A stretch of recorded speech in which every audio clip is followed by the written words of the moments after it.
अभिवादन स्वीकार कीजिए ब्रजेश मिश्रा का। और आप देखना शुरू कर चुके हैं द डिबेट। बहनों भाइयों, राष्ट्रीय लोकदल अब मानकर चलिए कि वो एनडीए का हिस्सा हो गई है।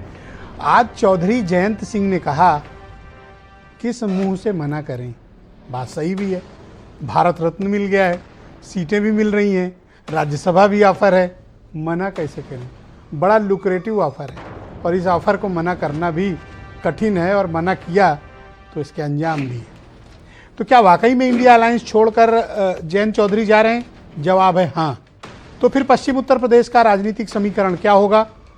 वहाँ क्या मुकाबले की तस्वीर अभी बची है, या फिर बीजेपी और राष्ट्रीय लोकदल का गठबंधन वहाँ पर क्लीन स्वीप करेगा? माहौल में क्या परिवर्तन है और अब अपोजिशन क्या करेगा, क्योंकि इक्वेशंस बदल चुके हैं। बीजेपी ने समाजवादी पार्टी के दो मेजर अलायंस पार्टनर ईस्ट में ओम प्रकाश राजभर और वेस्ट में जयंत चौधरी, दोनों को अपने साथ मिला लिया है। समाजवादी पार्टी अब अकेले है, उसे कांग्रेस का ही सिर्फ साथ बचा हुआ है। आज की चर्चा इसी विषय पर। बहनों भाइयों, मैं आपसे कह रहा था कि चुनाव नज़दीक आते आते तमाम पॉलिटिकल इंटरेस्ट या तो टकराएंगे या पॉलिटिकल इंटरेस्ट मैच करेंगे। तो एक नया पॉलिटिकल इंटरेस्ट मैच कर रहा है जयंत चौधरी का। किसके साथ? बीजेपी के साथ। 7 सीटों का प्रस्ताव हाथ में लेने के बाद बीजेपी से निगोशिएशन। ये वही बात है कि आपके पॉकेट में कहीं ऑफर लेटर हो तब आप रिजाइन करें, उसका मजा अलग है। तो जयंत चौधरी ने यही मजा लिया। हाथ में 7 सीट अलायंस की और बीजेपी के साथ बात। दरअसल लगातार चुनाव हार रहे 2014, 2019 और 2022 में भी कमतर प्रदर्शन की वजह से जयंत चौधरी का कॉन्फिडेंस हिला हुआ है। उन्हें लग रहा है कि भारतीय जनता पार्टी की जिस तरह से बढ़त हो रही है, चुनाव में उसे जो मैसिव मैंडेट मिल रहा है, इवन कि उनकी स्ट्रांग होल्ड कम्युनिटी भी उनके साथ उतनी मजबूती से नहीं खड़ी जो अपेक्षा करते हैं। लिहाजा उन्होंने इस गठबंधन को अब अलविदा कहने का सोच लिया। आज जब वो चौधरी चरण सिंह जी को भारत रत्न देने का ऐलान प्रधानमंत्री नरेंद्र मोदी ने किया, उसके फौरन बाद जयंत चौधरी प्रेस कॉन्फ्रेंस को आए और उन्होंने लगभग तस्वीर साफ कर दी, स्पष्ट कर दी कि वो अब एनडीए का हिस्सा होंगे। बस कुछ वक्त की बात है। कुछ वक्त क्या, 12 तारीख को चौधरी अजीत सिंह का जन्मदिन है और उम्मीद है कि उसी दिन ऐलान हो जाएगा कि वो बीजेपी के साथ होंगे। इस गठबंधन से किसको क्या हासिल होगा? बहनों भाइयों, चर्चा इस विषय पे है। और तीसरी चर्चा, समाजवादी पार्टी और कांग्रेस को नुकसान कितना होगा। यही 2 फैक्टर हैं जो इस पूरी चर्चा का हिस्सा है। आरएलडी को क्या मिलेगा? 2 सीट। कौन सी? बागपत, बिजनौर। बागपत उनकी परंपरागत सीट है। बिजनौर इस वक्त गठबंधन के से सांसद हैं, बीएसपी के मलूक नागर उनके पास है। बीजेपी को देने में कोई परेशानी नहीं, दे दिया। एक राज्यसभा भी। अब राज्यसभा क्यों ऑफर हुई है ये भी समझ लीजिए। दरअसल 10 सीटें हैं राज्यसभा की। उनमें अभी अगर आरएलडी समाजवादी पार्टी के साथ रहती तो सपा को मिलती 3 सीटें राज्यसभा की और बीजेपी को मिलती 7। लेकिन अब समीकरण बदला है और प्रायोरिटी 2 के वोट कास्ट हुए और बीजेपी ने 8 कैंडिडेट उतारे और सपा ने 3। तो चुनाव होगा, और अगर हुआ तो सेकंड प्रायोरिटी वोट से बीजेपी 8वां भी प्रत्याशी राज्यसभा में अपना चुनवा सकती है। और वो संभावना है कि वो जयंत चौधरी को दे दी जाएगी, या जिसको वो चाहेंगे उसे दी जाएगी। बहनों भाइयों, पश्चिम उत्तर प्रदेश की 11 ऐसी सीटें हैं जहां पर राष्ट्रीय लोकदल का प्रभाव है। प्रभाव से तात्पर्य जीत लेना से नहीं होता है। प्रभाव से तात्पर्य यह है कि उनको सुनने वाले, उनकी विचारधारा को फॉलो करने वाले चौधरी चरण सिंह के अनुयायी जो बड़ी तादाद में है, जिनकी नसों में आज भी उन्हीं का खून है, उन्हीं के विचार चल रहे हैं। वही कारण है कि तमाम विपरीत परिस्थितियों के बावजूद राष्ट्रीय लोकदल पॉलिटिकली सर्वाइव कर गई। उस सर्वाइवल का नतीजा है कि अब वो बीजेपी के साथ निगोशिएट करके अपनी पार्टी के लिए कुछ लाए। तमाम लोग भला बुरा कह रहे हैं, तमाम लोग कह रहे हैं कि चवन्नी नहीं जो पलटे या ये वो। बहनों भाइयों, ये आम आदमी के लिए ये इस तरह के बयान दिए जाते हैं, आप जैसे लोगों के लिए बयान दिए जाते हैं। राजा लोग इस बयान से कोई ताल्लुक नहीं रखते हैं। वो तो आज बयान दिए हैं, कल को बयान से अलग हो जाएंगे। आप वो बयान लेकर चिपके रहेंगे। तो ये बयान आपके लिए दिए जाते हैं। राजनीति में इंटरेस्ट अगर मैच कर जाए तो कोई भी निर्णय लेने में कोई बुराई नहीं है। जैसे 2019 में समाजवादी पार्टी और बीएसपी एक हुए थे, सोचा था किसी ने? नहीं ना, इकट्ठे हुए, पॉलिटिकल इंटरेस्ट मैच कर रहा था, उसके बाद अलग भी हो गए। तो जयंत चौधरी ने अगर निर्णय कर लिया कि उन्हें जाना है तो कौन सा गलत कर दिया? ये उनका अपना पॉलिटिकल इंटरेस्ट है जो उनकी पार्टी का है। लेकिन बहनों भाइयों, इस बात को भी देखना पड़ेगा कि जिन विचारधारा को लेकर वो लड़ते आए हैं, क्या वो भारत रत्न दे देने मात्र से क्या वो सवालों का जवाब जनता के बीच जाकर दे पाएंगे? जिन मुद्दों को लेकर वो जनता के बीच आंदोलन छेड़े हुए थे, क्या उनका जवाब उनके पास होगा जनता के बीच? इस सवाल का जवाब जयंत चौधरी को तब मिलेगा जब वो जनता के बीच जाएंगे अपने गठबंधन को लेकर। लेकिन चूंकि उनके पास बड़ी पॉलिटिकल स्टेक नहीं है, सिर्फ बागपत और बिजनौर ही है, लिहाजा खोने के लिए ज़्यादा है नहीं, पाने के लिए ही है। अगर जीत गए तो 2 पार्लियामेंट, लोकसभा, 2 राज्यसभा, और फिर यूपी में सपोर्ट करेंगे, 9 एमएलए हैं, 1 मंत्री कैबिनेट बन जाए, 1 राज्य बन जाए, और बात बनी तो दिल्ली में भी कुछ हो जाएगा। तो यानी उनको अपनी पार्टी के विस्तार के लिए कुछ जगह और मोहलत मिलेगी। और जो लोग विचारधारा की लीक पकड़कर लटके रहते हैं वो राजनीति में आगे नहीं बढ़ पाते। जयंत चौधरी आगे बढ़ चुके हैं, मूव ऑन हो चुके हैं। इस सच्चाई को अपोजिशन शायद अभी स्वीकार नहीं कर पा रहा है, लेकिन आने वाले वक्त में उत्तर प्रदेश के समीकरण में यही कुछ है। तो अब वो 7 सीटें खाली हो गई हैं। कौन सी? वो जो चौधरी साहब को मिली थी, वो किसको मिलेंगी? सुरेंद्र राजपूत काफ़ी टाइम से लगे कि उन 7 सीटों का बंटवारा हो, लेकिन देखना पड़ेगा कि वो कांग्रेस को मिलती हैं या सपा कहेगी अब हम खुद लड़ेंगे। कुछ बयान सुनिए। पाने की अब आप भाजपा के साथ हाथ मिलाने के लिए तैयार हो गए, आप भाजपा के साथ हाथ मिला रहे हैं। देखिए, कोई कसर रहती है, आज मैं किस मुंह से इनकार करूंगा आपके सवाल। सर, आपका एक चवन्नी वाला जो बयान था बहुत सोशल मीडिया पे वायरल हुआ और जगह जगह लोगों ने उसको देखा, आज आप उसको कैसे देख रहे हैं? मैं अपनी एक भी ट्वीट डिलीट नहीं करूंगा। जिस समय पे मेरी भावना होती है उस अनुरूप परिस्थितियों के अनुरूप अपनी बात रखता हूं। और मैं कहता हूं, राजनीति में जो विपक्ष बात कहता है उसे भूल जाना चाहिए, जो सरकार बात रखती है उसे याद रखना चाहिए। सर, अखिलेश यादव जी ने एक बयान दिया था, उनका कहना ये था कि पता नहीं जयंत जी क्यों जा रहे हैं, शायद उन पर कोई मजबूरी रही होगी या उन पर कोई सीबीआई, ईडी, आईटी, वैसे वो हिंट कर रहे थे कि शायद आप पर कोई मजबूरी हुई होगी। इस पर क्या कहें? नहीं, पता नहीं मेरे लिए कहा है किसी और के लिए। खैर, उन्होंने, मैंने एक बात पढ़ी थी कि दलों को खरीदने में जो सामर्थ्य है बीजेपी का, मैं कोई उनकी बात को काट नहीं रहा हूँ। जो उन्होंने बात कही अपने सोच समझ से कही होगी, लेकिन मैं ये कहता हूं कि सरकार ने आज जो निर्णय लिया वो दिल जीता है। बहनों भाइयों, आज की परिचर्चा को आगे बढ़ाएंगे। आनंद दुबे यूपी में बीजेपी के प्रवक्ता हैं, केपी मलिक बहुत ही जाने माने पत्रकार हैं और पश्चिम उत्तर प्रदेश के रहने वाले हैं, और बहुत समय से इस डिबेट में कह रहे थे कि जयंत गए तब अनिल दुबे उनसे लड़ जाया करते थे, लेकिन आज दोनों एक दूसरे का सामना करेंगे। राघवेंद्र द्विवेदी एसबीएसपी से हैं और फखरुल हसन चांद समाजवादी पार्टी के प्रवक्ता, सुरेंद्र राजपूत जी कांग्रेस से हैं, और अनिल दुबे भी हमारे साथ आज जनता के जवाब देने के लिए और केपी मलिक के सवालों का सामना करने के लिए मौजूद हैं। वीरेंद्र सिंह जी भी हमारे स्टेट हेड हैं, इस कार्यक्रम का हिस्सा हैं। बहुत शुक्रिया और धन्यवाद आप सभी का कार्यक्रम में उपस्थित रहने के लिए। अनिल दुबे जी, तो कब ऑफिशियल अनाउंसमेंट होगा? देखिए ब्रजेश जी, आज राजनीति का विषय नहीं है। आज विषय है इस देश के करोड़ों करोड़ किसानों को, इस देश के शोषित वंचित तबके को, पिछड़े वर्ग को, अन्य पिछड़े वर्ग को, कमज़ोर वर्ग को, जिन्होंने राजनीति में स्थापित करने का काम किया था, जिन्होंने जो है उनको सत्ता के शीर्ष शिखर पर पहुंचाया था।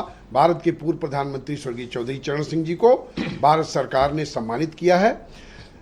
देश के प्रधानमंत्री, भारत की महामहिम राष्ट्रपति, मैं उनको बधाई देना चाहता हूं, उनको धन्यवाद देना चाहता हूं कि उन्होंने देश के करोड़ों करोड़ किसानों को, शोषित वंचित वर्ग को सम्मानित करने का काम किया है, खेत और खलिहान को खुशहाल करने का काम किया है।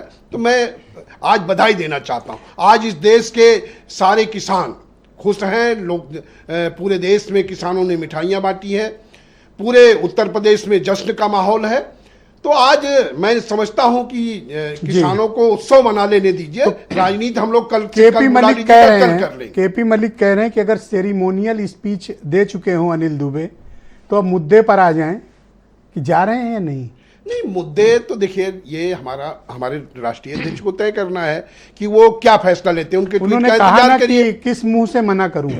उनके अगले ट्वीट का इंतजार करिए, वो बता देंगे। मैं फिर बोल दूंगा। इतना बड़ा यू टर्न मार लोगे दुबे जी? नहीं, हमने क्या यू टर्न मार लिया? उनको जवाब दो ना केपी मलिक को। नहीं, केपी मलिक जी क्या ऐसा सवाल क्यों करेंगे? क्यों? तब क्या तो उनका गला पकड़ने दौड़ते थे आप। नहीं, केपी मलिक जी नहीं जानते कि इस देश के किसानों का सम्मान हुआ है। बरसों से राष्ट्रीय लोकदल के लोग देश के किसान मांग करते चले आ रहे थे। बरसों से शोषित वंचित तबका कहता था कि चौधरी साहब को भारत रत्न दो। हम लोगों के गले फटते जाते थे कि चौधरी साहब को भारत रत्न दो। इतने दिन बाद मिला जो है सम्मान मिला, तो आज तो पिछली डिबेट में तो आप मेरे ऊपर चीख रहे थे कि गन्ने का रेट 400 नहीं कर रहे हैं ये लोग। नहीं, तो हम आज आप कह रहे हैं हर्षोल्लास है। नहीं, तो चौधरी साहब को भारत रत्न देने पर हर्षोल्लास है। हमने गन्ने की रेट कहा हम कह रहे हैं कि गन्ने का रेट 400 से कम क्या कर दो। इंडिया अलायंस से अलग हो रहे हैं? नहीं, हम कहां कह रहे हैं कि गन्ना एक रेट। आप चौधरी साहब के अगले ट्वीट का, अगले कदम का इंतजार करिए। ओके, अभी तक के लिए इतना ही। नहीं, अभी आज हम राजनीति करने नहीं आए हैं। आज हम चौधरी साहब को सम्मानित किया है, हम उसका धन्यवाद दे रहे हैं। और हम देश के किसानों का सम्मान हुआ है, देश के कमजोर वर्ग का सम्मान हुआ है, जिसको आउट ऑफ टर्न मैं केपी मलिक को आमंत्रित करता हूं। मलिक साहब, अब आप ही बता दो क्या असली बात है। देखिए, सबसे पहले तो आपको अनिल दुबे जी ने बता दिया है कि उनके नेता के अगले ट्वीट का इंतज़ार करिए। अब मुझे यहाँ पे ये आ गया कि 2000 में जब एसपी सिंह समाचार पढ़ते थे और आज तक नाम का एक प्रोग्राम शुरू करते थे, वो कहते थे अंत में, ये थी खबरें आज तक और इंतज़ार कीजिए कल तक। देखिए, 10 दिन से जयंत चौधरी जो है अनिल दुबे जी से भी दूर थे। इनकी भी शायद बात नहीं होगी। उनका आज सुबह फोन ऑन हुआ है और पहला ट्वीट उनका आया कि दिल खुश हो गया उनका।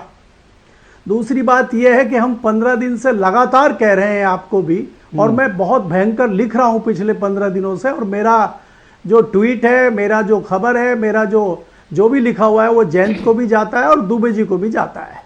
निकाल सकते हैं सारी चीजें। और मुझे संभावना 100% थी कि ये भारतीय जनता पार्टी के साथ जाएंगे। उसके तमाम कारण हैं, उसमें कोई अखिलेश जी ने कमी नहीं छोड़ी है इनको भाजपा में धकेल के ले जाने की। देखिए, हम शुरू करते हैं यहाँ से। अगर आपको याद हो, जिस दिन लखनऊ में अखिलेश यादव और जयंत चौधरी की मीटिंग हुई, तो अखिलेश यादव ने इनके निकलते ही ट्वीट किया और उसकी तस्दीक जयंत चौधरी ने की। और उसके बाद क्या हुआ, सीटों पे जिस तरह से हमारी जानकारी है कि कैराना पे सहमति दोनों की बन गई थी और बिजनौर पे चर्चा चल रही थी, और बिजनौर पे बाद में वीटो लगा दिया आजम खान ने कि रुचि वीरा लड़ेंगी, और बीच में हरिंदर मलिक कूद गए कि मुझे अगर समाजवादी पार्टी नहीं लड़ाएगी तो मैं निर्दलीय लड़ूंगा, और मैं तो लड़ूंगा ही, कोई और लड़े ना लड़े। तो 3 सीटों पर लगभग दावा समाजवादी पार्टी ने ठोक दिया। और इसी बीच चर्चा आ गई। वो कहां से आई चर्चा है, उसमें कितना दम है कि फतेहपुर सीकरी पे समझौता हो सकता है सपा और कांग्रेस का, कि फतेहपुर सीकरी पे राजबब्बर जी लड़ेंगे। तो 4 सीटें 7 में से चली गई, तो 3 सीटें रह गई। और ये 3 सीटें कौन सी हैं और इन पे क्या जीत पाएंगे राष्ट्रीय लोकदल के लोग, इससे उनके कार्यकर्ताओं में और उनके जो पदाधिकारी हैं उनमें चर्चा और बहस छिड़ गई। उसका नतीजा ये हुआ कि जयंत चौधरी ने लोगों से मिलना जुलना बंद कर दिया, और दूसरी जो खिड़की और दरवाजे बंद थे 10 साल से, वो खुलने लगे। तो वहां से एक शुरुआत हुई, क्योंकि यहाँ पे जयंत चौधरी चवन्नी से दुवन्नी बने हैं या अठन्नी बने हैं, ये तो लोग निर्णय करेंगे। लेकिन यहाँ पे इनको भारतीय जनता पार्टी के साथ भेजने में जितना दोषी है, इससे कहीं अधिक अखिलेश यादव इस नए गठबंधन का लाभकर्ता कौन है? लाभ किसको मिलेगा? आरएलडी को मिलेगा या फिर बीजेपी को मिलेगा?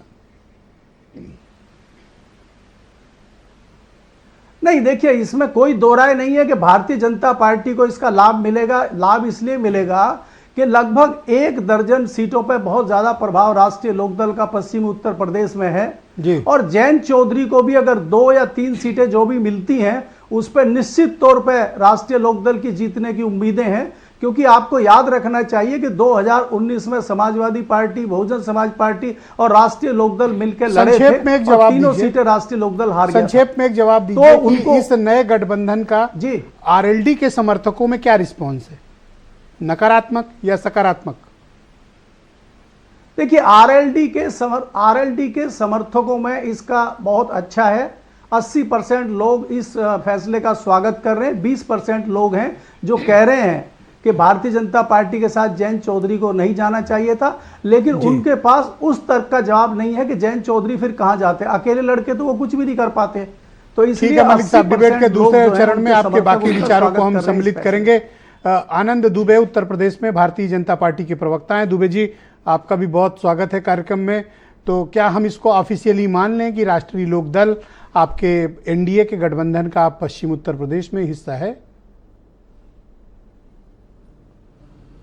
ब्रिजेश जी, इंतजार करिए और अभी बताया ही अनिल दुबे जी ने कि उनके नेता के ट्वीट का इंतजार करिए। हमारे पार्टी की तरफ से भी ऑफिशियल जो बातचीत आएगी उसका इंतजार कीजिए।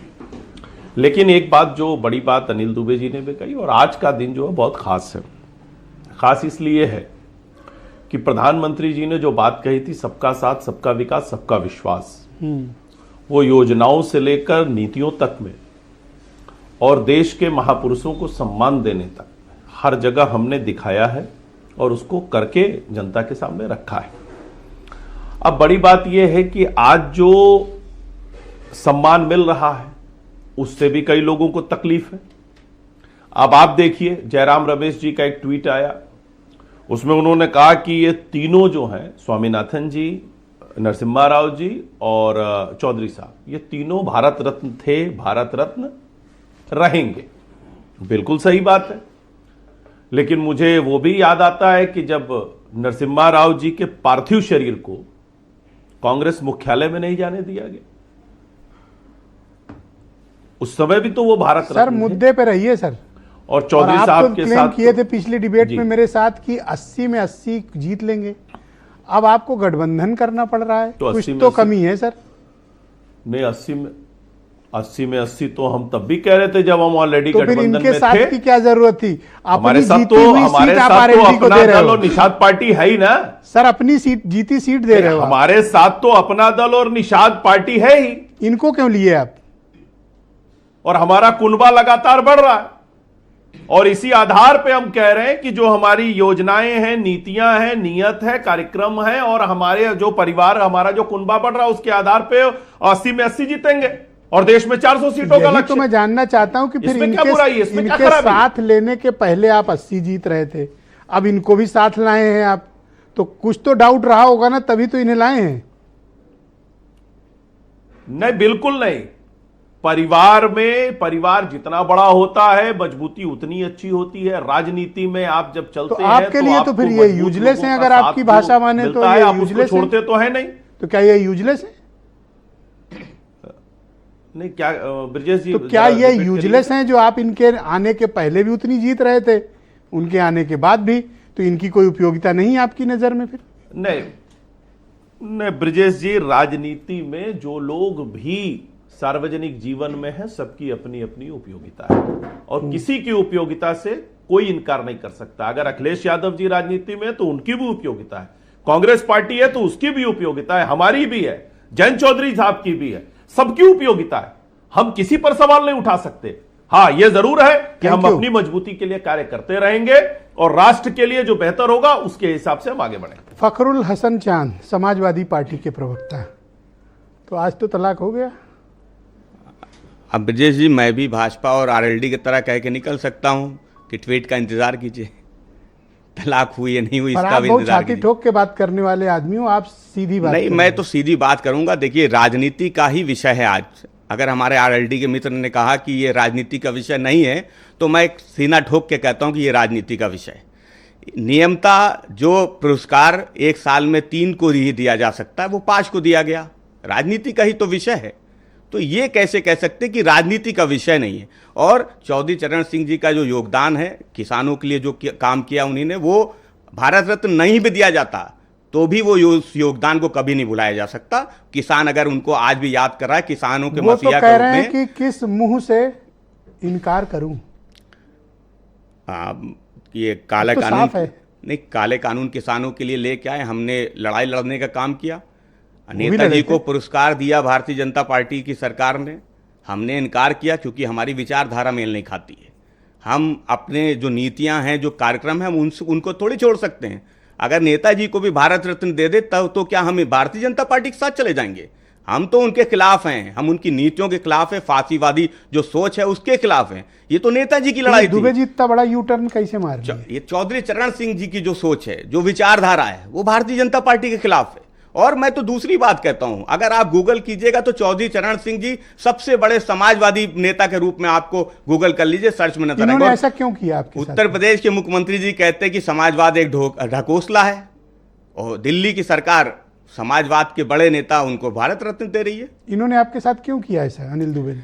नहीं, ये तो कह रहे हैं हम तो आप इनके धोखा ट्वीट- खाए या धोखा दिया इन्होंने आपको? नहीं, ये तो उत्तर प्रदेश का और देश का किसान बताया कि उसने धोखा खाया या धोखा दिया। हाँ, अनिल किसने दुबे उनको धोखेबाज धोखा हैं? दिया? नहीं, किसान, ये तो उत्तर प्रदेश का किसान बताएगा, आने वाला समय बताएगा कि किसने किसको धोखा दिया। आने वाला समय ये जरूर तय करेगा कि देश की जो राजनीति है, हम अपने सिद्धांतों से नहीं हटे, हमने कहीं समझौता करने का काम नहीं किया, और जो समझौता कर रहे हैं केपी मलिक एक बात कह रहे थे कि चूंकि आपने अब सीटें उनको जरूर दी लेकिन प्रत्याशी आप उनके ऊपर थोप रहे थे, इस कारण जयंत चौधरी के पास आपको छोड़कर जाने के अलावा दूसरा कोई विकल्प नहीं था। देखिए, हमने जब भी गठबंधन किया बड़े सम्मान से किया, जिसके साथ भी हम रहे बड़े दिल के साथ रहे। आदरणीय जयंत चौधरी जी के साथ जब आदरणीय अखिलेश यादव जी की बातचीत हुई तो वो जो बैठक थी, जो बातचीत थी, वो सकारात्मक थी, कहीं कोई मतभेद नहीं था। मलिक साहब जिस सीट की बात कर रहे हैं, जहां उन्होंने माननीय आजम साहब को बताया कि वीटो पावर इस्तेमाल किया, जिस प्रत्याशी का नाम लिया, मैं उससे इनकार करता हूं। कोई मलिक साहब की उस बात को मैं सिरे से नकारता हूं। मुझे वो भी मालूम है कि वो किस आधार पर उनका नाम ले रहे हैं। ऐसा कुछ भी नहीं था। राजनीति में संभावनाएं रहती हैं, हो सकता है उनको लगा हो कि समाज तो ये कैसे उधर चले गए, आपका क्या मानना है? क्यों गए होंगे? कोई दबाव नहीं या कोई डील? अब ब्रिजेश जी फिर इनके ट्वीट का इंतजार कीजिए। मैं डील कह दूंगा तो इनको खराब लगेगा। इतना तो बोल रहे हो, ये कहने में अब क्या बचा है? नहीं, मैं तो कह रहा हूं, मैं डील कह दूंगा तो खराब लगेगा, दबाव कह दूंगा तो खराब लगेगा। हम तो कब कहते इनको हैं ये कि सब बोलोगे जब अभी मन में इतना छिपाए बैठे हो? तो बोल दो। नहीं, मैं तो कहता हूं कि विपक्ष जो भी बात कहता है, आदरणीय जयंत चौधरी जी ने कहा कि जो विपक्ष बात कहे उसे भूल जाना चाहिए। बिल्कुल नहीं भूलना चाहिए। अगर हम पुरानी पेंशन की बात करें तो कैसे भूल जाए? अगर काले कानून किसानों के खिलाफ आए, उनके खिलाफ हम थैंक यू लड़ते सर, रहे तो हम कैसे शुक्रिया। भूल जाए उस मैं बात को? सुरेंद्र राजपूत जी को आमंत्रित करता हूं, काफी देर से प्रतीक्षा कर रहे हैं और वो चाह रहे थे कि सबकी बात सुनने के बाद वो अपने विचार प्रस्तुत करें। बहुत शुक्रिया आपका राजपूत जी, कार्यक्रम में काफी दिनों के बाद उपस्थित रहने के लिए। मेरा पहला प्रश्न है आपसे, क्या आप भी उनके ट्वीट का इंतजार करेंगे या अभी कुछ बोलेंगे? ब्रजेश भाई, सबसे पहले तो मैं सहारनपुर का रहने वाला हूं। स्वर्गीय चौधरी चरण सिंह जी को जिस तरीके से भारत रत्न दिया गया है, उसका बगैर किसी पूर्वाग्रह के समर्थन है, अभिनंदन है, और डिज़र्व वो करते हैं। वो कहीं इस चीज़ से ऊंचे हैं, हमारे किसानों के मसीहा हैं। लेकिन किसानों के मसीहा होने के साथ साथ भी नीति, नियम, नैतिकता और सिद्धांतों को भी उन्होंने हमेशा सर्वोपरि रखा। ये अपने आप में सच है। रही बात ट्वीट का इंतजार की या किसी भी चीज़ के इंतजार की, मैं व्यक्तिगत बिल्कुल नहीं होने वाला और नहीं मैं ट्वीट का इंतजार करने वाला हूं। ये जरूर है कि अब समाज में, जैसे केपी मलिक साहब कह रहे हैं 80% लोग खुश हैं, तो ये मेरे लिए चिंता की बात है। मेरे लिए चिंता की बात इसलिए है कि फसल की और नस्ल की लड़ाई लड़ने वाले लोग, अपनी फसल को और अपनी नस्ल को बचाने के लिए जो लड़ने वाले लोग हैं, अगर आज कथित रूप से जो बात आप कह रहे हैं या दुबे साहब कह रहे हैं या कोई भी कह रहा है या मलिक साहब भी कह रहे सर, हैं, कथित वर्ड हटा लीजिए क्योंकि जयंत ने दो बोले, आप कहोगे सुना दूंगा। नहीं नहीं, बिल्कुल मैं कथित भी हटा लेता हूं। तो ये फसल और नस्ल की लड़ाई को लड़ने वाले लोग फसल और नस्ल को बचाने के लिए, आज अगर एमएसपी का कानून ये लोग ले आते, मैं मान लेता। गन्ने की फसल का मूल्य ये लोग 400 रुपए से ऊपर कर देते, मैं मान लेता कि भाई आपके पास जानने का कोई कारण है। मैं ये कह देता कि एमएसपी आपने लागू कर दी, आपने काले कानून की जगह पे कोई नए कानून जो किसानों को मंजूर हैं वो ले आए आप, अच्छी बात है। आज अग्निवीर जैसी समस्या जिसके लिए जयंत जो है पूरे पश्चिम उत्तर प्रदेश में लगातार यूथ रैली कर रहे थे, वो अग्निवीर को आज की डेट में विड्रॉ कर लेते, मैं मान लेता, मुझे कोई आपत्ति नहीं तो थी। जयंत ने क्यों किया ऐसा? ये तो जयंत जी बताएंगे। आप भी तो कुछ राय रखते हो। नहीं, मैं इसलिए नहीं बताऊंगा कि अभी मैं बहुत स्पष्ट रूप से मैं ये बिल्कुल नहीं कहने वाला, लेकिन मैं ये जरूर, मेरे प्रश्न हैं अगर आपकी तरफ से वो जयंत जी सुन रहे हो, कि फसल और नस्ल की लड़ाई और अग्निवीरों की लड़ाई, बेरोजगारों की लड़ाई, किसान के गन्ने की फसल की लड़ाई, एमएसपी की लड़ाई, अगर ये मुद्दे नहीं हैं और आप जैसे कह रहे थे कि सिर्फ नेता बदल जाने से, तो मेरे को एक चीज का अफसोस है कि राजनीति में जिस तरीके से विश्वसनीयता नेताओं की घटाने का काम भारतीय जनता पार्टी कर रही है, उससे एक चीज जाहिर है, बहुत साफ, बहुत इंपॉर्टेंट बात है। इसका मतलब यह है कि भाजपा और श्री नरेंद्र मोदी जी को ना अपने नाम पर भरोसा है, ना अपने काम पर भरोसा है, ना प्रभु श्री राम पर भरोसा है।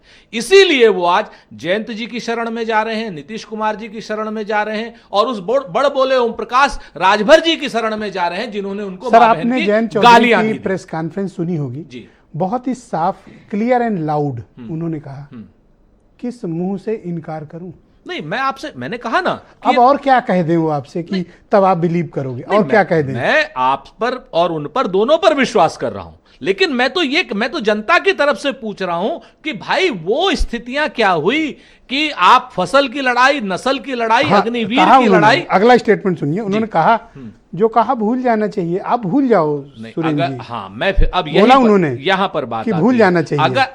अगर फसल और नस्ल की लड़ाई भूल जानी चाहिए, तो मैं एक बात जिम्मेवारी से कहता हूं कि अगर नेता लोग जनता के हितों की बात को भूल जाएंगे तो जनता भी उन्हें भूल जाएगी। ये बहुत साफ बात है एकदम जी। मैं इस बात को लेकर के बहुत स्पष्ट हूं, और भारतीय जनता पार्टी, आदरणीय दुबे जी बैठे हैं, पूर्व पत्रकार हैं, मैं जिम्मेवारी से कहता हूं कि आज की डेट में दुबे जी जैसे लोगों को, आनंद दुबे की बात कर रहा हूं, दुबे जी जैसे लोगों को, या इनके और जो कर्मठ कार्यकर्ता है, उन जैसे लोगों के छाती पर पैर रख करके दूसरे दल के लोगों को अगर आप टिकट देने की बात कर रहे हैं, तो इसका मतलब है आदरणीय नरेंद्र मोदी जी आप आनंद दुबे के लिए टिकट मांगो, आनंद दुबे आपके लिए मांगे कि भाई सहारनपुर से उनके लिए नहीं मांग रहा हूं, मैं उनके लिए नहीं मांग रहा हूं, मैं ये कह रहा हूं कि जिस वक्त आप कहते हो कि एक सवाल और पूछ लूं, एक सवाल पूछूं, अब 7 सीटें फ्री हो गई। हाँ,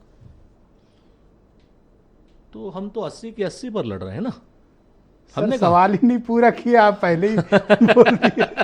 हम तो 80 की 80 7 सीटें फ्री हुई हैं। सर, हम क्या लेना है, क्या करना है उसका? आपको अखिलेश यादव जी के देखिए, भारतीय जनता पार्टी का नया शगल देखिए। नहीं सर, इस पे हाँ, मैं उसी पे, हमने कहा ना, हमारे लिए यहां सीटों की लड़ाई है ही नहीं। हम तो 80 की 80 पर अखिलेश यादव जी के साथ लड़ रहे हैं, और संपूर्ण ताकत के साथ लड़ रहे हैं, निरपेक्ष रूप से लड़ रहे हैं, बगैर किसी शर्त के। ये 7 आपको आएंगी या फिर उधर ही मैंने कहा ना 80 की 80, लेकिन मैं भारतीय जनता पार्टी की एक साजिश बताना चाहता हूं सर। नेक्स्ट राउंड में बता देना। एक छोटी सी बात, 10 सेकंड प्लीज, सिर्फ 10 सेकंड की। अब भारतीय जनता पार्टी और भारतीय जनता पार्टी का मित्र मीडिया, इसमें तमाम पत्रकार भी शामिल हैं, वो सब लोग अखिलेश यादव जी को और श्री राहुल गांधी जी को बदनाम करेंगे कि ये लोग मीडिया को गाली नहीं दे रख के सकते। क्या पाओगे सर? नहीं, भाई आनंद जी प्लीज वेट, बस राघवेंद्र जी से बात कर लूं, बीरेन जी फिर आपके पास पूरा समय आपके पास रहेगा। मैं राघवेंद्र द्विवेदी को इनवाइट करता हूं, एसबीएसपी के प्रवक्ता हैं। राघवेंद्र जी, आपका स्वागत है। तो आप तो गए ही, अब जयंत चौधरी को भी आप लोग ले गए, और मैंने 2 दिन पहले ओम प्रकाश राजभर जी का एक स्टेटमेंट सुना था कि 12 तारीख को शामिल हो जाएंगे। आपको कैसे पता था? आप ही ने डील कराई क्या?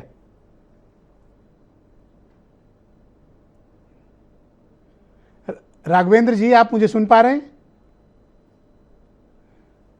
ऑल राइट, बीरेन जी भी हमें डिबेट में ज्वाइन कर चुके हैं। बीरेन जी के बाद मैं राघवेंद्र से बात करूंगा। बीरेन जी, तो फाइनली ये मान लिया जाए कि जयंत गए, और इसका अब क्या समीकरण पश्चिम उत्तर प्रदेश में रहेगा? देखिए, आज देश की सियासत में जो बड़ा परिवर्तन देख रहे हैं, ये साफ है कि सबसे पहले तो इंडिया गठबंधन पूरी तरह बिखर चुका है। जितने सूत्रधार थे सब अलग हो गए। उत्तर प्रदेश में बीजेपी कमज़ोर नहीं थी, लेकिन वो कोई चूक नहीं करना चाहती थी पश्चिमी उत्तर प्रदेश में, लिहाजा वो जयंत चौधरी के लिए लगातार कोशिश करती रही। एक बार तो पहले भी बात आई थी जब उन्होंने लिखा कि खीर खाई जाए या नहीं, तब भी लोग डर गए थे, जान गए थे कि इनका मन ललचा रहा है, ये जाने वाले हैं। लेकिन गए नहीं, बच गए। उसके बाद नौबत आई कि भाई अब इस देश में लड़ाई लड़ेंगे, लेकिन जब सब कुछ हो गया तब लौट के गए। जयंत चौधरी का दिल्ली में बंगला खाली करा के सामान फेंकवा दिया, हाथरस में उनके ऊपर लाठियां चल गई और उसी से वो सब इतना खिन्न थे, नहीं तो बहुत पहले ही वो बीजेपी में चले गए होते 2022 के चुनाव अब में। इतना याद दिला दियो, दुबे जी डिस्टर्ब हो जाएंगे लाठी उठी में। ब्रजेश जी, आज पुरखों की विरासत का जो हवाला दिया जा रहा है, वो दीवार तो बहुत पहले की बारिश में गिर गई थी। आज पार्टी को भारत रत्न के नाम पर जो वो बातें कर रहे हैं, वो ये क्यों नहीं कहते कि हुकूमत मुंह भराई के हुनर से खूब वाकिफ है। दिल जीतना के शब्द जो इस्तेमाल हो रहा है, वो मुंह भराई भी कही जा सकती है, क्योंकि जिसने मित्रता निभाई, वहां पर 9 एमएलए उत्तर प्रदेश में समाजवादी पार्टी के साथ इनके जीत के आए। 1 एमएलए इनके पास राजस्थान में भी हैं। अखिलेश यादव ने इनको अपने कोटे से 1 सीट दी थी, राज्यसभा बनाया। 0 सीट इनके पास लोकसभा में थी, 1 को चुनाव जीत नहीं पाए थे। तो उनको अखिलेश यादव धन्यवाद दें कि आज बीजेपी उनको बढ़ चढ़ के इनाम दे रही है, तो अखिलेश के नाते ही दे रही है। अच्छा मिल रहा है और मिलना चाहिए, इसमें कोई बुराई नहीं है। अपनी पार्टी को चलाने के लिए, सत्ता में लगातार बने रहने के लिए 10 साल से वो बाहर है, कब तक इंतजार करते। तो जयंत भी झंझट रोज के बवाल छोड़ के अपना सुनहरा भविष्य देखे कि यहाँ लाठी डंडा और आंदोलन और गोली और रोज ये सब बवाल झेलें। अब वो सेट हो गया मामला। और रालोद का इतिहास भी रहा है कि वो हमेशा सत्ता के साथ रहने की कोशिश की है। अजीत सिंह भी कई बार मंत्री रहे, कई सरकारों मंत्री रहे। आज जयंत भी अब उसी रास्ते पे जा रहे हैं। एक दिन उनको आसिम बकार ने पलटू राम कह दिया था, हालांकि अभी वो नीतीश कुमार के जितना नहीं पलटे हैं, वो भी उसमें वक्त बचा है क्योंकि वो अभी जवान नेता हैं। लेकिन वो दिन दुबे जी को याद होगा जब चौधरी चरण सिंह के जन्मदिन पर विधानसभा के भीतर मूर्ति लगी है, ये लोग गए थे वहां पर माल्यार्पण करने, इनको भगा दिया गया, ताला नहीं खुला विधानसभा का और ये बिना मूर्ति माल्यार्पण किए लौट आए अपने यहाँ कार्यालय में आके किए। ये मौजूद थे हुआ था अनिल दुबे। अनिल दुबे दुबे जी हुआ था ऐसा? कुछ देर के लिए रोका था, हैं? कुछ देर के लिए रोका था, हैं? कुछ देर के लिए रोका था, बाद में हम लोगों ने किया था। अच्छा, तो कार्यालय में क्यों? आज नहीं, लड्डू वहीं खा किया। रहे हैं, विधानसभा कल इन्होंने डंडा भी खाया था। तो आज दिल जीत लिया और सियासत में ऐसे मौके आते रहते हैं। मंत्री पद भी आगे मिल जाएगा और इंडिया गठबंधन जहां जाना था वहां पहुंच गया। तो कितने दिन जाट संघर्ष वोटों का करें? बिखराव ये बताता है कि भाजपा के लिए पश्चिमी उत्तर प्रदेश की जमीन सुरक्षित हो गई। मोदी ने 400 पार का जो नारा दिया है, उस संकल्प को लेकर वो आगे बढ़ रहे हैं। उत्तर प्रदेश में 80 में 80 तो नहीं, लेकिन 75 के आसपास तो अब वो दिखाई पड़ रहे हैं जी।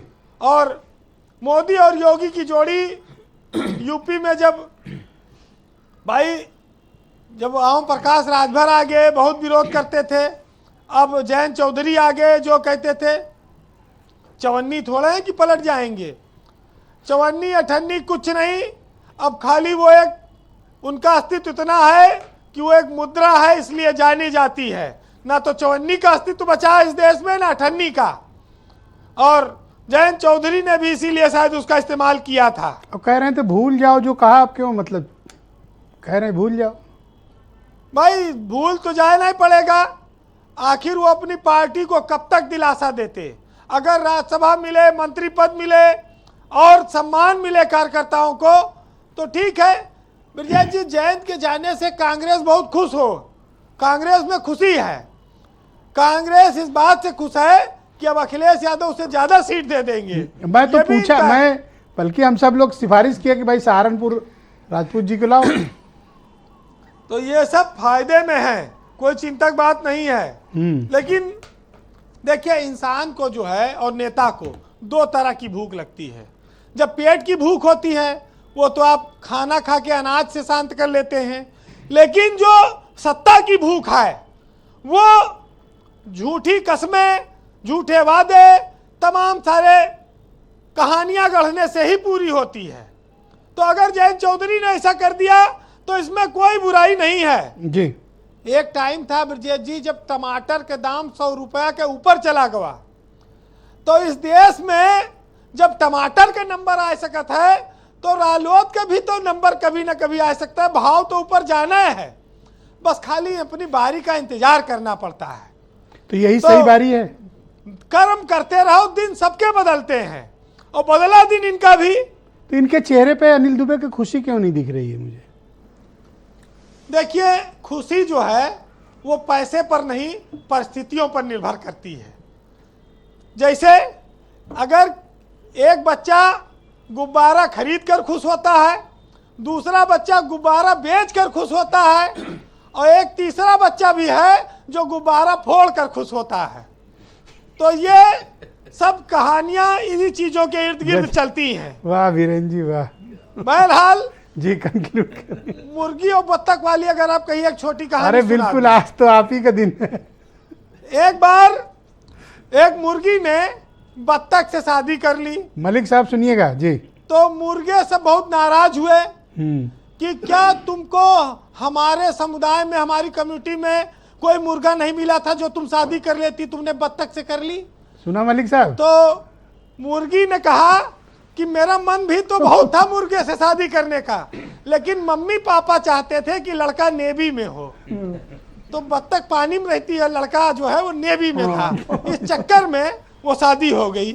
तो आज जो ये शादी हो रही है वो उसी रूप में आप देखिए, सुनिएगा कि जो दौर है दुनिया का उस दौर से बोलो, और बहरों का इलाका है जरा जोर से बोलो, और दिल्ली से हम ही करें अमन की बोली, और तुम भी तो कभी यारो बिजनौर से बोलो। अब बोल देंगे। बहुत शुक्रिया, बहुत बहुत धन्यवाद बीरेन जी, ग्राउंड जीरो से अपनी जानकारी इनपुट। अब बीरेन जी के पास नॉलेज, जानकारी बहुत है, पिछली जानकारी। जैसे हम लोग, ये बात दिमाग से उतर गई थी हाथरस वाली, और ये गेट नहीं खुला था चरण सिंह जी की प्रतिमा का माल्यार्पण, सब उन्हें याद है। मैं राघवेंद्र द्विवेदी को इनवाइट करता हूं, उनसे लिंक हमारा जुड़ चुका है, एसपीएसपी के प्रवक्ता हैं। पहले तो आप गए और उसके बाद आप जयंत चौधरी को ले गए, और आपके नेता ने तो पहले ही ऐलान कर दिया था कि 12 तारीख को जाएंगे। क्या ये डील आप ही ने कराई है? अभी हमारे माननीय राष्ट्रीय अध्यक्ष जी ने जो बयान दिया है, उन्होंने अभी केवल जयंत जी को लेकर बयान दिया है, लेकिन अभी देखिए समाजवादी पार्टी की जो दो फाड़ होनी है उसमें भी हमारी पार्टी और हमारे माननीय राष्ट्रीय अध्यक्ष जी का अहम भूमिका होगा। अभी आप समाजवादी पार्टी तोड़ने में लगे हैं, ये आप कह रहे हो ऑफिशियली? बिल्कुल ऑफिशियली मैं कर रहा हूं कि समाजवादी पार्टी अब उत्तर प्रदेश से समाप्त करके ही हमारी पार्टी और हमारे राष्ट्रीय अध्यक्ष और हमारी पूरी टीम मानेगी। आज नहीं, लोकसभा चुनाव के परिणाम जिस दिन आएंगे उस दिन मैं आपके चैनल पे बाकायदे में बता रहा हूं कि 0 सीट पर समाजवादी पार्टी होगी, और 27 में जो चुनाव होगा विधानसभा का चुनाव, वो लड़ने की स्थिति में नहीं होगी। इनको खोजे प्रत्याशी नहीं मिले होंगे। आज इंडिया की स्थिति क्या है? इंडिया गठबंधन की स्थिति यह है कि अगर कोई दल उनसे दूर जा रहा है वो तो खुशी मना रहे हैं कि चलो भैया हमको पर एक बात आपने द्विवेदी जी देखी कि जो अहमियत बीजेपी जयंत चौधरी को दे रही है, उस अहमियत का एक अंश भी आपको नहीं मिल रहा है। नहीं, अहमियत की बात नहीं है। देखिए, एनडीए में सबका सम्मान होता है। कितनी इज्जत मिल रही है, भारत रत्न मिल रहा है, सीटें मिल रही हैं, राज्यसभा मिल रही है, हर कोई हाथ जोड़ के खड़ा है, रेड कारपेट उनके घर से बिछ गया है बीजेपी तक। आप तो ब्रजेश जी, आज पूरे भारत के जितने किसान हैं वो अपने आप को गौरवान्वित महसूस कर रहे हैं कि आप डील कराते रहते हैं और हाथ कुछ नहीं आया आपके। नहीं, हमारे हाथ क्या आना है? हमारे हाथ जो आना है वो आएगा। जो पिछले बार आना था वो भी आया। आज जो दिन है, आज किसानों के मसीहा को भारत रत्न का ऐलान किया गया है। पूरे देश में उल्लास है। अगर इसका कोई विरोध करता है तो मुझे लगता है। Thank you Dwivedi ji. दूसरे चरण में आपके बाकी विचार सम्मिलित करेंगे। हमारे साथ अनिल दुबे जी मौजूद हैं, राष्ट्रीय लोकदल के प्रवक्ता हैं। 3 घटनाओं का जिक्र वीरेन जी ने किया। रिसेंटली एक जो माल्यार्पण को रोके गए, हाथरस का लाठीचार्ज जब हुआ था तो आप तो बहुत उद्वेलित थे, बल्कि उस दिन तो आप मेरे साथ परिचर्चा में थे, आपने काफ़ी बातें कही थी। तो क्या इन सब बातों को अब भूल जाने का वक्त है?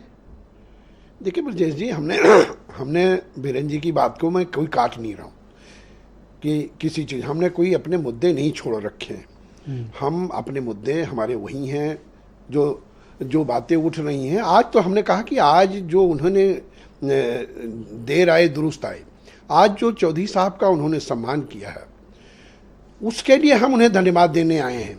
हम आपके चैनल पर भी हमने कहा कि आज आप इतनी विनम्रता दिखा रहे हो दुबे जी, इसके पहले जितनी डिबेट में आए हो आप तो चीख चीख कर मेरे से बात करते थे और इतने आक्रामक रहते थे, कई बार मुझे टोकना पड़ता था कि भैया डिबेट आराम से चल रही, इतना गुस्सा क्यों? नहीं ब्रजेश जी, आज तो आप इतने विनम्र बने हो कि मुझे तो सवाल क्या पूछूं अब यही लग रहा है। नहीं ब्रजेश जी, इतना बदलाव कहाँ से आ गया आपने? ब्रजेश जी देखिए, हम किसानों के प्रति प्रतिबद्ध हैं।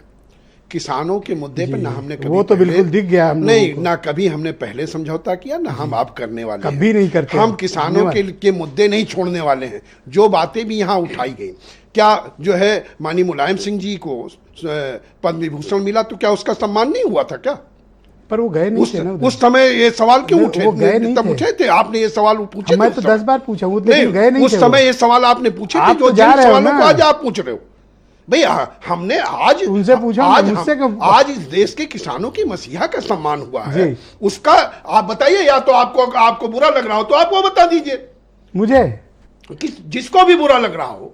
आप फसल की नस्ल की बात कर रहे हो। मेरे तो चौधरी अजीत सिंह से शानदार ताल्लुकात रहे हैं। नहीं, ये फसल की और नस्ल की बात यहाँ पर मत करिए। फसल और नस्ल से समझौता राष्ट्रीय लोकदल और राष्ट्रीय लोकदल के नेता चौधरी जयंत सिंह जी कभी नहीं करते हैं, न करने वाले हैं। हम फसल और नस्ल के लिए ही हम फसल पर भी सवाल उठा दिया, हम लड़ रहे हैं। और कांग्रेस ने आपकी समझौता नहीं करेंगे। नस्ल पर भी सवाल उठा दिया, इस देश के किसानों के सवाल उठा दिया, किसानों के सम्मान से, किसानों की समस्या से हम कभी पीछे मुंह नहीं मोड़ने वाले हैं। किसान का अपना, और ये बात देश का किसान, अब लो आप गुस्सा गए, फिर किसान भी जानता है इस बात को। सुन तो लो, ये तो आपकी नस्ल पे भी, हमने नस्ल पे कोई नहीं, हमने कहा देखिए ब्रजेश भाई, हमने इनकी नस्ल पे या जयंत जी की नस्ल पे नहीं, हमने कहा किसान की फसल और अगली नस्ल जो बेरोजगारों की। ठीक है, आनंद दुबे को लाए थे। हम नहीं, मैं बिल्कुल क्लियर कर दूं। आपने जो भी मुद्दे उठाए, चाहे वो हमारे किसी मित्र ने उठाए, हम किसानों के मुद्दे पर, हम किसी मुद्दे पर, जिन मुद्दे पर चौधरी जयंत सिंह जी ने उठाए, हम उन मुद्दों को कभी नहीं छोड़ने वाले हैं। और रही बात आज चौधरी साहब के सपनों की, भारत की, आनंद दुबे को लाया जाए स्क्रीन पे। धन्यवाद। चरण सिंह जी के सपनों का भारत बन रहा है, हम उसका स्वागत करते हैं। आनंद दुबे जी, डिबेट के प्रथम चरण में जो मुद्दे दिखे, उन मुद्दों ने ये साबित किया कि आप तमाम सीटें ऐसी हैं जहां पर आपके प्रभाव को आपको लग रहा था कि कम हो रहा है, इसलिए आपको राष्ट्रीय लोकदल के साथ की जरूरत थी, क्योंकि इस अलायंस के लिए डिस्परेट आप ज्यादा दिख रहे हैं बजाय आरएलडी के। नहीं ब्रजेश जी, देखिए, एनडीए का कुनबा लगातार बढ़ता रहे, इसका प्रयास आदरणीय प्रधानमंत्री जी और भारतीय जनता पार्टी कर रही है, और ये परिवार आगे बढ़े, सब मिलकर देश की सेवा में लगे, देश को मजबूत बनाए, ये हमारा प्रयास है। ये आपके प्रश्न का जवाब है। अब मैं एक चीज का, अभी लगातार सवाल उठाए जा रहे हैं, ये कैसी स्थिति आ गई है कि पुरस्कार देने के बावजूद, इनके नेताओं को पुरस्कार दे दो फिर भी इनका भरोसा हो रहा है कि इनकी पार्टी का वोट हमको मिल जाएगा। मतलब इनका अपनी पार्टी पर से भी भरोसा उठ चुका है। अरे भाई, हमने तो गुलाम नबी आजाद, एससी जमीर, तरुण गोगोई को भी सम्मान दिया, नेताजी को भी दिया, हमने प्रणब मुखर्जी साहब को भी सम्मान दिया, मुलायम सिंह जी को भी नाम लीजिए, हमने सरदार पटेल की सबसे ऊंची प्रतिमा बनाने का काम किया, मुलायम सिंह जी को भी सम्मान दिया, ये नहीं बोले, जबकि सरदार पटेल, नहीं, हमने सबको सम्मान दिया है। नाम तो हमने सर। किसी के कार्य को छोटा करने का काम नहीं किया, हमने तो मुलायम सिंह जी को भी सम्मान दिया। हम इनमें पक्ष विपक्ष नहीं करते हैं, जिसका योगदान है वो सम्मान का हकदार है। अब मैं आता हूं सुरेंद्र राजपूत जी की बात पे। इन्होंने दो महत्वपूर्ण बात कही, एक कहा कि शरण कि हम शरण में जा रहे हैं, और दूसरा इन्होंने कहा फसल और नस्ल। मैं निश्चित रूप से मानता हूं कि कांग्रेस पार्टी इस समय सिर्फ और सिर्फ नस्ल बचाने की लड़ाई लड़ रही है। गांधी परिवार की राजनीतिक नस्ल बची रहे, इसी की पूरी लड़ाई कांग्रेस पार्टी लड़ रही है। और आज जो लोग इनके साथ खड़े नहीं हैं उन पर ये सवाल तो बड़ा तगड़ा घुमा के यानी दिया आपने इनके साथ मिलके लड़े तो नस्ल ठीक, बहुत करारा वार किया। खिलाफ चले जाए तो नस्ल खराब। ये बड़ा हास्यास्पद है। आप बताइए ना, पूरी एक पार्टी एक असफल प्रोडक्ट को लॉन्च करने में बर्बाद हुए जा रही है। तो ये तो नेहरू परिवार की राजनीतिक नस्ल को बचाने की लड़ाई लड़ रहा है सर। आउट ऑफ टर्न बचाने की लड़ाई थोड़ा आउट ऑफ टर्न में सुरेंद्र राजपूत को स्क्रीन पे लाता हूं। और इन्होंने कहा सर, अरे भाई ये तो राजनीति में आने के लिए चरण तक पकड़ने को तैयार है, कोई इनके यहां रुक नहीं रहा। सर बस एक सेकंड रुको, राजपूत जी को लाया जाए स्क्रीन पे, जवाब दो सर। मैं सहमत हूं इनसे, जो इन्होंने अभी कहा। ये बात सच है कि हम देश की नस्ल को बचाने के लिए लड़ रहे हैं। परिवार की नस्ल तो हमारी अपने आप पुष्पित भी हो रही है, पल्लवित भी हो रही है। नस्ल उन लोगों की नहीं हो रही है जो हमारे सामने वाले लोग बैठे हैं, उनकी ना नस्ल आगे बढ़ रही है ना फसल आगे बढ़ रही है, जिसकी वजह से कभी जयंत जी की फसल को लेते हैं, उनकी नस्ल को लेते हैं, कभी नीतीश कुमार जी को, और जो लोग इनको साथ छोड़ करके चले जाते हैं उनका तो कह देते हैं डीएनए खराब है। भाई नीतीश कुमार का डीएनए खराब कहने वाला देश में अगर इकलौता कोई नेता है तो उसका नाम नरेंद्र मोदी जी है। और उसी खराब डीएनए वाले को दोबारा से ससम्मान उनके चरण में गिरने वाले अगर कोई नेता है नीतीश कुमार जी के, तो वो भी नरेंद्र मोदी जी हैं, आपके सामने है।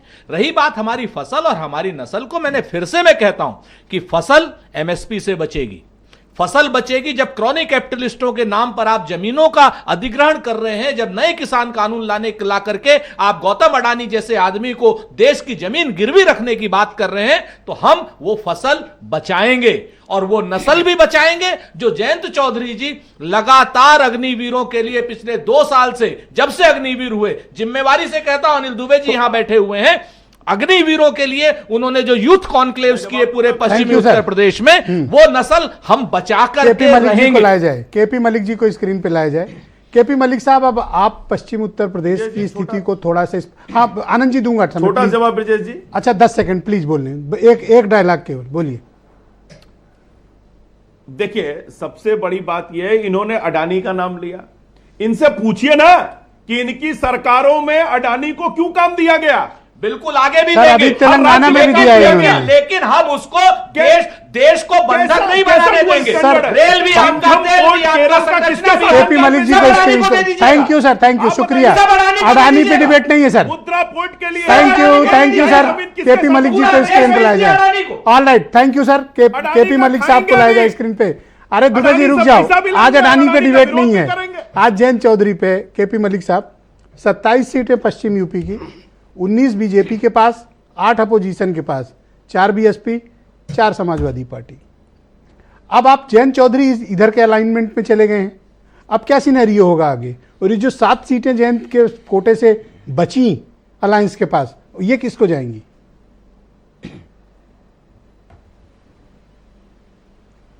देखिए ब्रजेश जी, अगर आप वेस्टर्न यूपी की बात करें तो इसमें कोई दो राय नहीं है। मैं पहले भी कह चुका हूं कि जयंत चौधरी के भारतीय जनता पार्टी के साथ आने से भारतीय जनता पार्टी को फायदा होगा, और इसका गुणा भाग करने के बाद ही भारतीय जनता पार्टी ने जयंत चौधरी को लिया है। नहीं तो भारतीय जनता पार्टी क्यों जयंत चौधरी को लेती अगर उसको लाभ नहीं दिखता? एक बात ये हो गई। लेकिन मैं यहाँ 1 मिनट के लिए ये बात रोक के अपनी दूसरी बात कहना चाहता हूँ, जो पिछली बार नहीं कह पाया था, कि देखिए ये सियासत हो रही है, इसमें कोई दो राय नहीं है कि चौधरी चरण सिंह को सम्मान मिलना चाहिए था। वो तो 20 साल पहले भी मिलना चाहिए था, कांग्रेस भी दे सकती थी, भारतीय जनता पार्टी ने भी 10 साल में नहीं दिया, उनको याद आया। चौधरी चरण सिंह का असली सम्मान ये होता कि अगर किसानों को सही दाम मिलता और चौधरी चरण सिंह की नीतियों को लागू करती भारतीय जनता पार्टी की सरकार। दूसरा, जो स्वामीनाथन अपने जीते जी लड़ाई लड़ते रहे, उन्होंने कहा कि एमएसपी किसानों को मिलनी चाहिए। अगर सरकार एमएसपी लागू करती तो स्वामीनाथन को भी ये सच्ची श्रद्धांजलि और सच्चा अवार्ड उनको होता। तो ये सब रणनीति है, ये सब सियासत है, तमाम पार्टियां करती हैं। कांग्रेस भी पहले करती थी, भारतीय जनता पार्टी थोड़ी ज्यादा कर रही है। अब मैं वापस आपके सवाल पे आता हूं कि देखिए, अगर आप सीटों की बात करेंगे, अभी यूपी में कांग्रेस का और समाजवादी पार्टी का गठबंधन है और इसमें कोई दो राय नहीं है। सहारनपुर से सुरेंद्र राजपूत जी हैं, सहारनपुर की सीट जो है निश्चित तौर पे कांग्रेस को मिलेगी।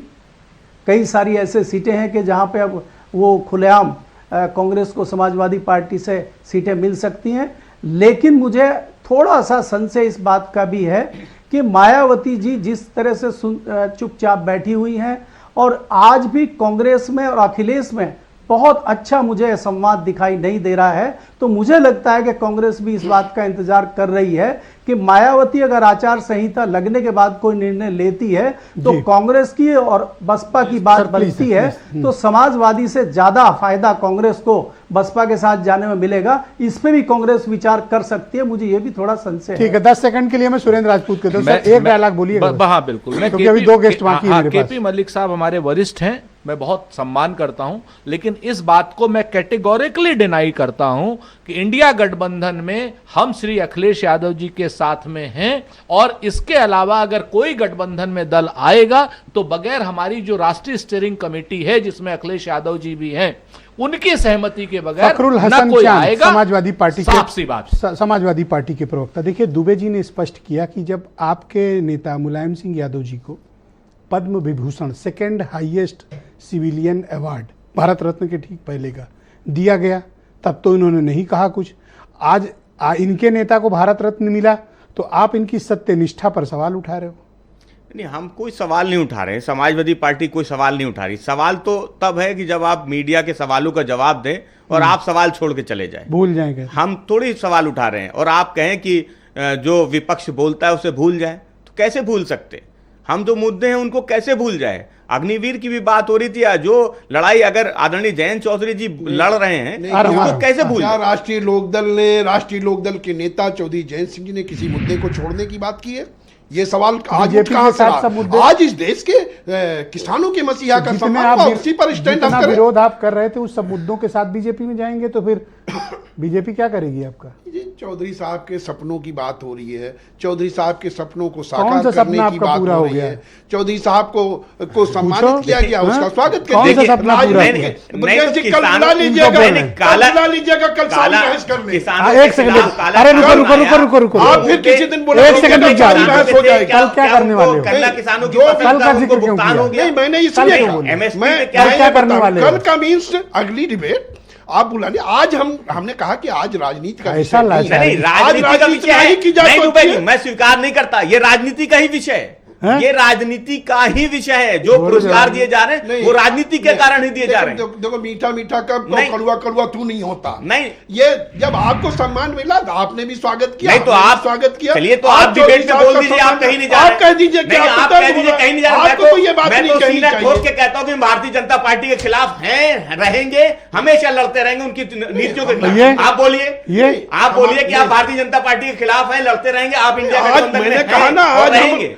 हम राजनीति करने नहीं आए हैं। क्यों नहीं? आज हम ये आज हम राजनीति किसानों का के ही मसीहा विषय का सम्मान है। आज पूरे देश में हम तो उत्सव है, भारतीय पूरे जनता देश पार्टी से की लोग नीतियों के बधाई दे खिलाफ रहे हैं। आज उसी पर हम लोग और बात लड़ते करें। रहेंगे। और हमने कहा ना कि नेताजी को आप हमारे पुरस्कार अगले- नेताजी को आप पुरस्कार हमारे- दिया बोलेंगे। गया, नेताजी को बोलेंगे। पुरस्कार दिया गया, हम भारतीय जनता पार्टी के साथ नहीं चलेंगे। हमने नहीं कहा कि हम भूल जाएंगे कि हमने जो वादे किए थे जनता से, जो उनकी लड़ाई बताओ है, भाई भूल दुबे जाएंगे, जी। बिल्कुल नहीं भूलेंगे। नहीं। हम आज भी कह रहे हैं सीना ठोक के कि हम भारतीय जनता पार्टी के खिलाफ थे, हैं और रहेंगे। ओके। आप किसके खिलाफ हैं? आपको बताना पड़ेगा आप किसके खिलाफ हम हैं। इस देश के किसानों के साथ थे, हैं और रहेंगे। इस हम देश का के किसान मुद्दे चाहता है पर- कि उसकी हम- फसल का दाम हम- उसको मिले। किसान इस देश का जानता है, गन्ना किसान इस चाहता है कि देश उसके गन्ने का इस भुगतान देश के मिले। किसान मुझे जानते हैं कि बताइए उसके कि हितैषी आप- कौन है। आप वो गन्ना- आपके सर्टिफिकेट की जरूरत हमें नहीं है। हैं? आज इस विषय की जरूरत नहीं है। आप सफा से कह रहे हो ये बात? नहीं देखिए हमें समाज इस देश के नेताजी किसान इस बात को धरतीपुत्र जानते हैं। कहलाते थे। नेताजी इस देश इसलिए का कहलाते थे किसान कि हमने इस किसानों दुबे के जी, प्लीज साथ वेट, आनंद दुबे जी, किया। प्लीज। समाजवादी कि पार्टी उसका- को धन्यवाद। किसी के सर्टिफिकेट की जरूरत नहीं है कि हमने किसानों की लड़ाई लड़ी है, नहीं कि लड़ी। हम ये लोग- हम लोग नेताजी किसी- के लोग हैं, अभी धरती कोई पुत्र मुलायम सिंह यादव जी के ऐसा लोग वो हैं। नहीं है। हम जब किसानों अगली की बात डिबेट में करते आएंगे तो हम रहेंगे, लोग राजनीतिक करते बात रहेंगे। कर लेंगे। किसानों की धन्यवाद, असली हकदार, धन्यवाद, बहुत असली शुक्रिया। लड़ाई समाजवादी पार्टी बहुत शुक्रिया, लड़ती बहुत बहुत लड़ती धन्यवाद। रहेगी। समय समाप्त है। राघवेंद्र द्विवेदी जी, मैं आपके जल्दी से कमेंट चाहता हूं सर, 20 सेकंड में कंफर्म कर दें। तो 12 तारीख को फिर तय है? बिल्कुल तय है। 12 तारीख को इंडिया गठबंधन की जो पहली बैठक थी वो पटना से शुरू हुई थी। नीतीश कुमार जी उसके अगुआ थे। नीतीश कुमार जी एनडीए में शामिल हो गए। ममता बनर्जी जी पहले ही अंगूठा दिखा चुकी है। मैं राज्यवार आपको गिना दूं इनके तो बंगाल मंत्री कब बन रहे हैं? इंडिया गठबंधन में है ये नहीं। सब कुछ बताएंगे, ये नहीं बिहार से बताएंगे कि साफ हो मंत्री गया, कब बन रहे हैं। बन जाएंगे। एक और दो। धन्यवाद। इसके बाद डिबेट बिहार ओवर। की किसी शुक्रिया, में शुक्रिया, धन्यवाद। एक और दो के बाद नमस्कार, तीसरे थैंक यू। विधायक की डिबेट नहीं ओवर, कर पाओगे कभी डिबेट ओवर, डिबेट ओवर। बहनों भाइयों, धन्यवाद, नमस्कार।